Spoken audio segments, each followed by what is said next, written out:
वात, पित्त, कफ ह्याप्रमाणे प्रत्येक व्यक्तीची स्किन सुद्धा वेगळी असते. म्हणजे आता वाताचा जो व्यक्ती असेल तर त्याची थोडी रुक्ष असते त्वचा, खरखरीत असते, किंवा त्या व्यक्तीला सुरकुत्या ह्या लवकर पडायला लागतात, किंवा वर्ण हा थोडा सावळा असतो.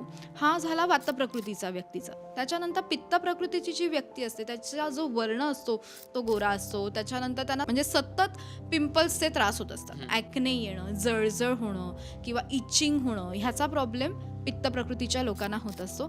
त्याच्यानंतर कफ प्रकृतीचे व्यक्ती येतात की ज्यांची स्किन ही स्निग्ध असते, जाड असते, आणि त्यांना वरचेवर पिंपल्सचा काही त्रास होत नाही आणि वर्ण पण गोरा असतो.